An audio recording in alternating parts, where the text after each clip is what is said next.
एक विदेशी पत्रकार, एक सवाल और पूरी दुनिया में बवाल। प्रधानमंत्री से ऐसा सवाल पूछा गया जिसके बाद विपक्ष खुश हो गया, विदेशी मीडिया एक्टिव हो गई और सोशल मीडिया पर लोग गौरी मैडम से माफी मांगने लगे। लेकिन रुकिए, क्या वो सच में पत्रकारिता थी या कैमरे के सामने किया गया international drama? Mr. Modi, why don't you take some questions from the freest press in the world? दोस्तों, प्रधानमंत्री मोदी अपने 5 देशों की यात्रा के दौरान नॉर्वे पहुंचे हुए थे। वहां उन्होंने नॉर्वे के प्रधानमंत्री के साथ एक ज्वाइंट प्रेस ब्रीफिंग की। सब कुछ बिल्कुल सामान्य चल रहा था। दोनों नेता मंच से बाहर निकल रहे थे, तभी अचानक पीछे से एक तेज आवाज आती है, prime minister Modi, why don't you take some questions from the freest press in the world? मतलब दुनिया के सबसे आजाद प्रेस से सवाल लेने से आप क्यों बचते हैं? अब यह सवाल था या कैमरे के सामने डाला गया ताना? क्योंकि ध्यान दीजिएगा दोस्तों, यह कोई प्रेस कॉन्फ्रेंस नहीं थी, ये एक ज्वाइंट ब्रीफिंग थी। और ज्वाइंट ब्रीफिंग में सवाल लेना जरूरी नहीं होता, लेकिन सोशल मीडिया पर ऐसा माहौल बना दिया गया जैसे मैडम ने अकेले लोकतंत्र बचा लिया हो। भाई, कुछ लोग तो ऐसे रिएक्ट कर रहे थे जैसे मैडम नहीं, मार्वल्स की एवेंजर टीम से कैप्टन डेमोक्रेसी उतरकर आई हो। Impossible! अब हुआ ये कि उस पत्रकार हेली लिंग ने खुद ये वीडियो सोशल मीडिया पर पोस्ट कर दिया और फिर शुरू हुआ पूरा इंटरनेशनल ड्रामा सीजन 2। मैडम ने लिखा कि नॉर्वे प्रेस फ्रीडम इंडेक्स में नंबर 1 है और भारत काफी नीचे है। मतलब सीधा इशारा, देखो जी, हम बहुत आजाद हैं और तुम लोग। लेकिन दोस्तों, यहीं से लोगों को उस सवाल में पत्रकारिता कम और एजेंट ज्यादा दिखने लगा। क्यों? क्योंकि अगर सच में सवाल पूछना होता तो वो कोई गंभीर सवाल पूछ सकती थी। भारत और नॉर्वे के रिश्तों पर आपका क्या कहना है? ट्रेड पार्टनरशिप को लेकर आपकी क्या योजना है? लेकिन नहीं, मैडम ने सीधा ऐसा डायलॉग मारा जो ट्विटर पर ट्रेंड हो जाए, और हुआ भी वही। आजकल कुछ पत्रकार सवाल कम पूछते हैं और थंबनेल ज्यादा बनाते हैं। कैमरा ऑन है ना? हाँ मैडम, चलो फिर लोकतंत्र बचाते हैं। अब ध्यान देने वाली बात यह है कि सिर्फ प्रधानमंत्री मोदी ही नहीं, नॉर्वे के प्रधानमंत्री भी बिना जवाब दिए आगे बढ़ गए, क्योंकि वहां सवाल जवाब का सेशन तय ही नहीं था। लेकिन भारत में क्या हुआ?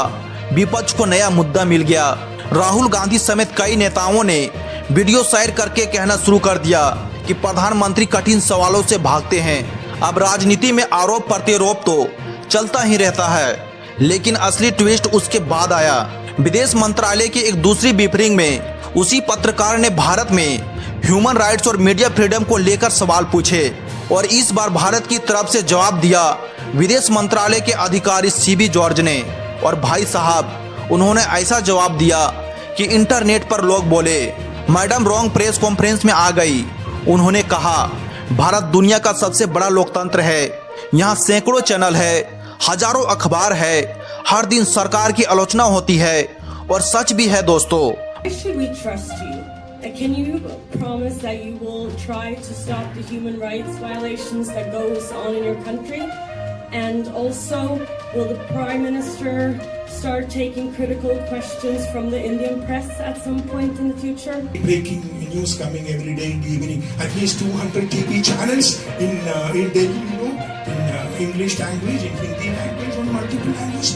People have no understanding of the scale of India. People have no understanding. They read one or two news reports published by some godforsaken, ignorant NGOs, and then come and ask questions. Don't worry about it. We are proud to be a democracy. We are a democracy. Bharat में अगर किसी को सरकार की आलोचना करनी हो तो उसके लिए ट्विटर खोलना ही काफी है। भारत में प्रेस फ्रीडम इतनी है भाई कि यहाँ लोग न्यूज चैनल पर बहस करते करते एंकर को ही डांटने लगते हैं। लेकिन सोशल मीडिया पर कुछ लोग ऐसे भी थे जो उस विदेशी पत्रकार से माफी मांगने लगे। अब ये समझ नहीं आता दोस्तों, आखिर ये फॉर्जन वैलिडेशन सिंड्रोम कब खत्म होगा? गोरी चमड़ी ने कुछ बोल दिया मतलब, हाँ भाई, अब तो वही अंतिम सत्य है। अरे भाई, पत्रकार अपना काम कर रही थी, प्रधानमंत्री ने जवाब देना जरूरी नहीं समझा, डिप्लोमेसी प्रोटोकॉल था, मामला खत्म।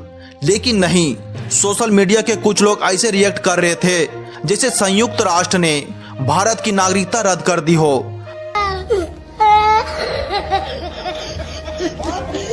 अब एक और दिलचस्प बात सुनिए।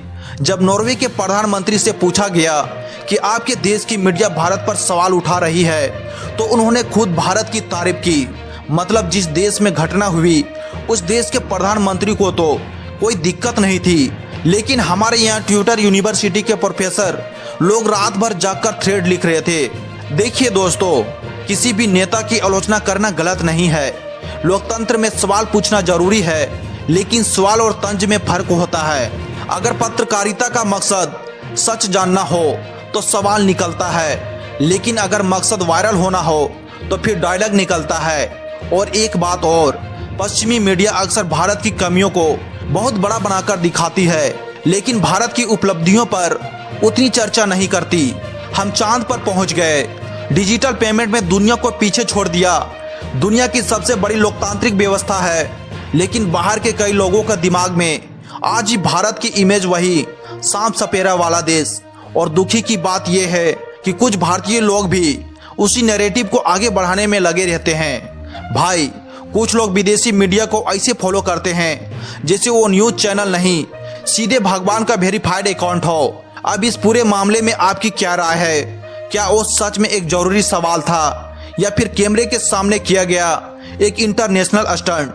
क्या भारतीय मीडिया को विदेशी मीडिया को इतना महत्व देना चाहिए? और सबसे बड़ा सवाल, क्या आज के दौर में पत्रकारिता और प्रोपेगेंडे के बीच की लाइन धुंधली होती जा रही है?